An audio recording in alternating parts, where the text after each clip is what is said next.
મુંબઈથી ટ્રાન્સફર થયેલી ફરિયાદના આધારે અંકલેશ્વર પોલીસે યુવતી સાથે લગ્નની લાલચી દુષ્કર્મ અને 8.45 લાખની છેતરપિંડી આચરનાર આરોપી સામે ગુનો નોંધી તપાસ હાથ ધરી. મુંબઈના ટ્રોમ્બે પોલીસ સ્ટેશનમાં નોંધાયેલી ગંભીર ફરિયાદની તપાસ હવે અંકલેશ્વર જીઆઈડીસી પોલીસ સ્ટેશનને ટ્રાન્સફર કરવામાં આવી છે. અંકલેશ્વરમાં લગ્નની લાલચ આપી યુવતી સાથે દુષ્કર્મ આચરવા તેમજ ₹8.45 લાખની મતિભ્રમ કરનારની છેતરપિંડીનો ગુનો નોંધાયો છે. પીડિતા દ્વારા મુંબઈમાં નોંધવામાં આવેલી 0 નંબરની એફઆઈઆરના આધારે અંકલેશ્વર પોલીસે આગળની કાર્યવાહી હાથ ધરી છે.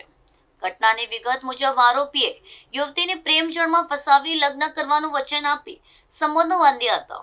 લગ્નની લાલચ આપી આરોપી અવારનવાર યુવતી પાસે અલગ અલગ બહાનેથી લાખો રૂપિયા પણ પડાવી દીધા હતા. સમય જતાં આરોપીએ લગ્ન કરવાની સ્પષ્ટ ના પાડી દેતા યુવતીને પોતાની સાથે થયેલી છેતરપિંડીનો અહેસાસ થયો હતો. અંતે પીડિતા હિંમત દર્શાવી મુંબઈના ટ્રોમ્બે પોલીસ સ્ટેશનમાં ન્યાય માટે ફરિયાદ નોંધાવી હતી. ઘટના સ્થળ અંકલેશ્વર જીઆઈડીસી વિસ્તારનો હોવાથી મુંબઈ પોલીસે કેસના કાગળો અંકલેશ્વર પોલીસે સુપરત કર્યા છે. અંકલેશ્વર જીઆઈડીસી પોલીસે આ મામલે ગુનો નોંધી આરોપીની ઝડપી પડવા ચક્રો ગતિમાન કર્યા છે. પોલીસે પીડિતાનું નિવેદન નોંધી નાણાકીય લેવડ દેવડ અને પુરાવાઓની ગંભીરતાથી ચકાસણી શરૂ કરી દીધી છે.